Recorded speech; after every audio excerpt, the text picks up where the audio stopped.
Most of स्टुडंटचं सध्या registration आणि document verification हा जो आपला पहिला आणि महत्वपूर्ण टप्पा होता तो आता पूर्ण झालाय. त्याच्यामुळे बऱ्याचशा पालकांच्या आणि विद्यार्थ्यांच्या मनामध्ये प्रश्न आहे की इथून पुढे काय प्रोसेस असणार आहे, इथून पुढे कोणत्या आपल्याला प्रोसेसला सामोरं जायचं किंवा कॅप राऊंड्स कधी सुरू होणार आहेत. त्याच्यामुळे हा व्हिडिओ डिटेलमध्ये मी तुमच्यासाठी घेऊन येतोय. त्याच्यामुळे चॅनलला जर तुम्ही नवीन असाल, पहिल्या वेळेस व्हिडिओ पाहत असाल किंवा सबस्क्राईब करायचं राहून गेलं असेल तर नक्की सबस्क्राईब करा. आता मी तुम्हाला एक शेड्यूल दाखवतो डायरेक्ट सीईटी सेलच्या वेबसाईटला जाऊन की याच्या पुढे नक्की आपल्याला काय काय स्टेप्स आहेत. तर सगळ्यात पहिली गोष्ट हे बघा, रजिस्ट्रेशन वगैरे याच्या डेट्स अजून चालू आहेत. 16 तारखेपर्यंत तुमचं रजिस्ट्रेशन चालणार आहे आणि त्याच्यानंतर 17 तारखेपर्यंत डॉक्युमेंट व्हेरिफिकेशन चालणार आहे. बरोबर, ह्या डेट अजूनही वाढू शकतात कारण इथं स्टार मार्क केलेला आहे. ह्या टेंटेटिव्ह डेट्स असतात, जसे नंबर ऑफ स्टुडंट रजिस्टर करतील तर त्या पद्धतीने ह्या डेट्स वाढू शकतात. ओके, तर त्याच्यानंतर ज्यावेळेस आपले रजिस्ट्रेशन कंप्लीट होतील, डॉक्युमेंट व्हेरिफिकेशन सर्व विद्यार्थ्यांचे कंप्लीट होतील आणि आनंदाची गोष्ट म्हणजे आपल्या प्रीमियम बॅच मधल्या सर्व विद्यार्थ्यांचे रजिस्ट्रेशन कंप्लीट झाले आहेत आणि त्यापैकी 90% विद्यार्थ्यांचे डॉक्युमेंट व्हेरिफिकेशन पण कंप्लीट आहेत. 10% विद्यार्थी असे फक्त राहिलेत की ज्यांचं रजिस्ट्रेशन सध्या पेंडिंग आहे आणि आज उद्या त्यांचं रजिस्ट्रेशन देखील कंप्लीट होणार आहे. जर अजून रजिस्ट्रेशन वगैरे केलं नसेल आणि तुम्हाला अडचणी येत असतील तर मी डिस्क्रिप्शन मध्ये नंबर प्रोव्हाइड करतोय, नक्की कॉन्टॅक्ट करा आणि आमच्याकडनं हेल्प घ्या.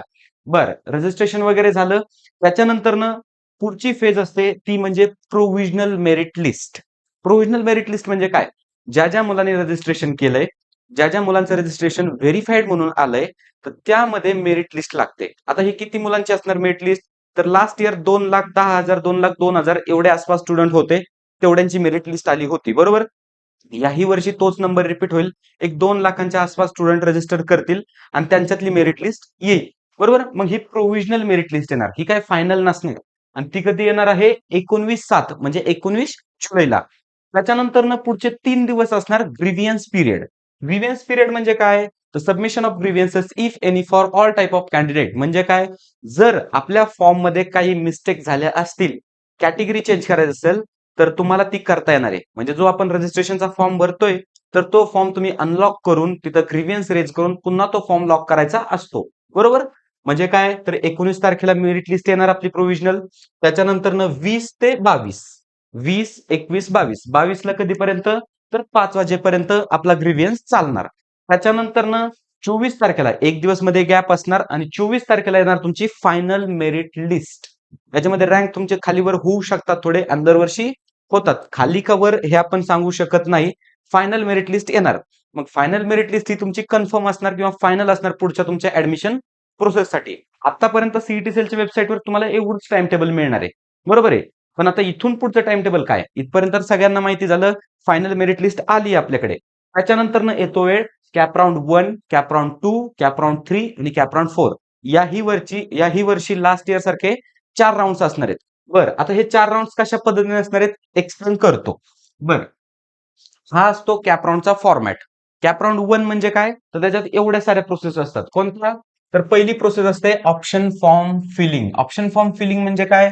तर पहा, आपण जी कॉलेजची लिस्ट आता बनवणार आहे, ओके, जे आपले प्रीमियमचे क्लासिकचे मेंबर आहेत त्यांच्यासाठी जी लिस्ट बनवणार आहे, तर त्याच्यामध्ये कशा पद्धतीची लिस्ट असणार आपली? तर पहा, ब्रांच वाईज समजा सीओईपी सीएस असणार आपलं, त्याच्यानंतर व्हीजेटीआय सीएस असणार.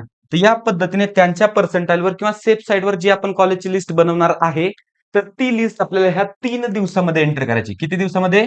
3 दिवस. आणि ही डेट एक्सटेंड होत नाही. असं समजून जायचं नाही की कॅप रजिस्ट्रेशनच्या डेट एक्सटेंड झाल्या म्हणून ह्या होतील. हे 3च दिवस तुमच्याकडे असतात. बरोबर आहे. त्याच्यानंतर होते अलॉटमेंट. म्हणजे आपण जे सीट, ओके, आपण जे ऑप्शन फिल केलेत तर त्याच्यामधलं कुठलं तरी एक कॉलेज जे आपल्या पर्सेंटाईलला मॅच करतंय किंवा जिथं आपला नंबर लागतोय तर ते आपल्याला अलॉट होतं. अलॉटमेंट झाल्याच्या दुसऱ्या दिवसापासून काय असतं? तर एक तर ऍडमिशन घेणं सुरू होतं किंवा बेटरमेंट हा ऑप्शन आपल्याला चूज करावा लागतो. म्हणजे समजा पहिला राऊंड आहे, ऑप्शन फॉर्म आपण फिल केले. बरं, त्याच्यानंतर 3 दिवसानंतर काय झालं? अलॉटमेंट झाली आपली. 3 दिवस ऑप्शन फॉर्म फिल करायला गेले. चौथा 5वा दिवस वेट केला. 5व्या 6व्या दिवशी आपली जर अलॉटमेंट झाली तर त्याच्या पुढचे 3 दिवस आपल्याकडे वेळ असतो. एकतर फ्रीज करायचं. 2 ऑप्शन तुमच्या पुढे असणार. एक असतो फ्रीज ऑप्शन आणि दुसरा असतो बेटरमेंटचा ऑप्शन. फ्रीज करणं म्हणजे काय? मला हे कॉलेज पसंत आहे आणि मी इथं जाऊन ऍडमिशन घेतोय. एकदा तुम्ही जर फ्रीज केलं, ऍडमिशन घेतलं तर तुम्ही कॅप राऊंडच्या बाहेर पडता. बरोबर, तुम्हाला सेकंड कॅप राऊंडला जाता येत नाही. आणि बेटरमेंट म्हणजे काय ऑप्शन असतो?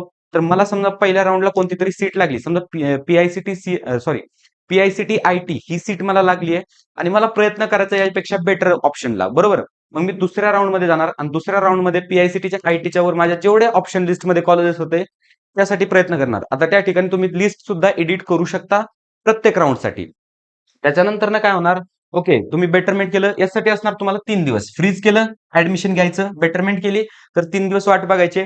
त्याच्यानंतर ना 2-3 दिवसाने वॅकन्सी मॅट्रिक्स येते. वॅकन्सी मॅट्रिक्स म्हणजे पहिल्या राऊंडमध्ये ज्या ज्या मुलांनी ऍडमिशन घेतलेत आणि अजून किती जागा कॉलेजला शिल्लक आहेत, कोणत्या कॅटेगरीच्या, कोणत्या ब्रांचच्या, तर ते सगळं आपल्याला डिस्प्ले होतं. आणि ही यूज कशासाठी होते आपल्याला, नेक्स्ट राऊंडसाठी. मग अशा पद्धतीने हे कॅप राऊंड 1, 2, कॅप राऊंड 3 आणि कॅप राऊंड 4 फिल होतात. समजलं इथपर्यंत? म्हणजे कॅप राऊंड 1, 2, 3, 4 यांचं स्ट्रक्चर सगळ्यांचं सेम आहे. फक्त फरक एक आहे, तो फरक आहे ऑटो फ्रीजचा. तर ऑटो फ्रीज म्हणजे काय, तर पहा तुम्ही ऐकलं असेल 136 रूल. काय आहे हा 136 रूल? जर कॅपराऊंड 1 असेल, कॅपराऊंड 1 मध्ये जर तुम्हाला पहिला प्रेफरन्स कॉलेज म्हणत नाही, पहिला प्रेफरन्स, प्रेफरन्स आणि कॉलेज मधला फरक तुम्हाला सांगतो. पहा आता सीओईपी, सीएस, सीओईपी, एआयएमएल. ओके, मी फक्त एक एक्झाम्पल घेतोय. त्याच्यानंतर सीओईपी, ईएनटीसी. बरोबर, हे 3 प्रेफरन्स झाले. पण कॉलेज किती झालं इथं? एकच कॉलेज झालं. बरोबर आहे. कॉलेज कोणतं झालं इथं? सीओईपी. समजलं? या पद्धतीने प्रेफरन्स हा ब्रांच वाईज असतो, कॉलेज एकच असतं. मग कन्फ्युज व्हायचं नाही. पहिला प्रेफरन्स जर पहिल्या राऊंड मध्ये तुम्हाला लागत असेल तर तो तुमचा ऑटो फ्रीज होतो. त्या ठिकाणी तुम्हाला त्या 3 दिवसामध्ये ऍडमिशन घ्यावंच लागतं. जर ऍडमिशन घेतलं नाही आपण त्या 3 दिवसामध्ये तर आपण कॅप राऊंडच्या बाहेर पडतो. मग खबरदारी ठेवा, घ्यायची असते. ज्यावेळेस आपल्याला कमी पर्सेंटाईल असतील तर त्यावेळेस वर टॉपचेच कॉलेज टाकायचे. हायर पर्सेंटाईल असतील तर वर एकही दुसरं कॉलेज जाता कामा नये.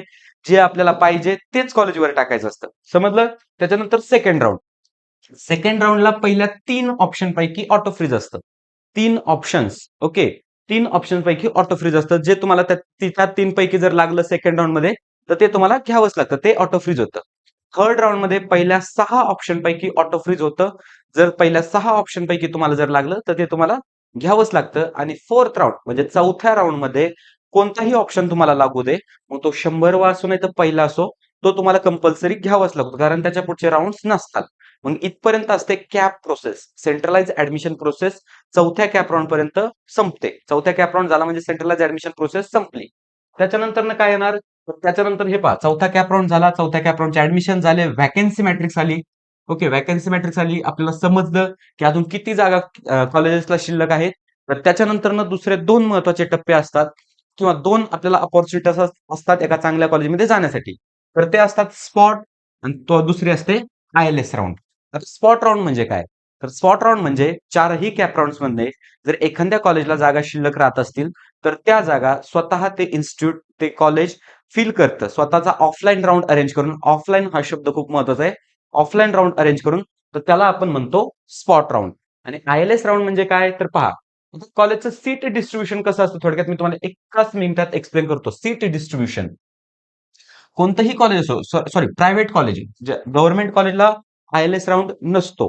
गव्हर्नमेंट कॉलेजला आयएलएस राऊंड नसतो. सीओईपी आयएलएस राऊंड नाहीये, वालचंद आयएलएस नाहीये, गव्हर्नमेंट कराड नाहीये, गव्हर्नमेंट अवसारी नाही, government Chhatrapati Sambhajinagar ILS round नाही. आयएलएस राऊंड कुणाला, म्हणजे मॅनेजमेंटच्या जागा कुणाला, तर फक्त प्रायव्हेट कॉलेजेसला. तर कॉलेजेसमध्ये कसं असतं, 65% जागा ह्या सीईटी वरनं भरल्या जातात. किती? सीईटी वरनं भरल्या जातात. 15% जागा ह्या ज्या भरल्या जातात त्या जेडब्ल्यू मेन्स वरनं भरल्या जातात. हे कुणासाठी चाललंय आपलं, प्रायव्हेट कॉलेजेस, प्रायव्हेट कॉलेजेससाठी चाललंय. बरोबर, म्हणजे पीआयसीटी. त्याच्यानंतर जर आपण पाहिलं तर 15% जागा असतात तर त्या मॅनेजमेंटच्या असतात. ओके, आता मॅनेजमेंटलाच काय नाव दिलंय, तर आयएलएस, इन्स्टिट्यूट लेवल सीट्स. आणि 5% ज्या सीट्स असतात तर त्या कोणाच्या असतात, एनआरआय कॅन्डिडेट्स. बरोबर, म्हणजे फॉरेन कॅन्डिडेटच्या असतात. तर आयएलएसच्या जागा ज्या असतात त्या असतात 15%.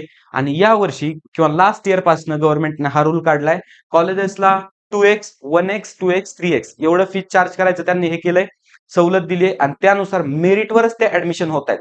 पण ते सरी प्रोसेस कधी होती, तर ती सर्व प्रोसेस होते आपल्या चौथ्या कॅप राऊंडच्या नंतरनच. त्याच्यामुळे आता जर तुम्हाला एखादं कॉलेज ऍडमिशन देत असेल तर शक्यतो त्या ऑपॉर्च्युनिटीज टाळा, कारण खूप वेळ आहे आपल्याकडे सगळ्या गोष्टी डिस्कस करण्यासाठी. एकदा माझं आव्हान तुम्हाला असेल की कॅप राऊंड मध्ये जा, कॅप राऊंड मध्ये कुठलं कॉलेज लागतंय हे चेक करा. जर चांगलं कॉलेज, आपल्याला चांगली अपॉर्च्युनिटी कॅप मध्ये लागत असेल, ठीक आहे, कॅप मध्ये नाही, स्पॉट मध्ये ट्राय करा. जर स्पॉट मध्ये लागत असेल तर ठीक आहे, काय ओपनचीच फी भरावी लागते ना, एक्स्ट्रा डोनेशन द्यायची गरज आहे का, नाही. ILS मध्ये सुद्धा तुम्हाला एक्स्ट्रा डोनेशन द्यायचं नाही. ते फीच्या स्वरूपात तुम्हाला भरायचंय. स्पॉटमध्ये फक्त तुम्हाला ओपनची फी भरायची आहे. त्याच्यातही इन्कमचे क्रायटेरियाज आहेत आणि कॅपमध्ये तर ऑब्व्हियसली तुम्हाला कॅटेगरी वाईज फी पडणारच. मग ऍडमिशनची घाई बिलकुल करायची नाहीये. ऍडमिशनची घाई बिलकुल करायची नाही. ही जी आपली प्रोसेस आहे खूप स्टँडर्ड आणि खूप पारदर्शक प्रोसेस आहे. त्याच्यामुळे ह्या प्रोसेसवर आपल्याला विश्वास ठेवायचा आहे. आणि याच्यात तुम्हाला सर्वात महत्वाची गोष्ट असते एक तुमच्यासोबत असणारा गायडन्स. आपण मुलांना गाईड करतोय व्यवस्थितरित्या आपल्या प्रीमियम आणि क्लासिक बॅचमध्ये.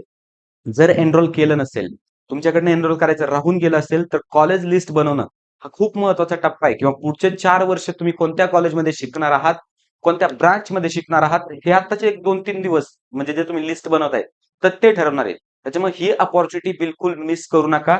लवकरात लवकर आपल्या प्रीमियम बॅच किंवा क्लासिक बॅच ज्या पद्धतीने तुमच्या रिक्वायरमेंट असतील, तर त्या पद्धतीने जॉइन करा. हे माझे नंबर्स इथं आहेत किंवा डिस्क्रिप्शनमध्ये मी सर्व लिंक्स वगैरे प्रोव्हाईड करतोय. काही डाऊट असेल तर एनी टाइम कॉल करा. All the best.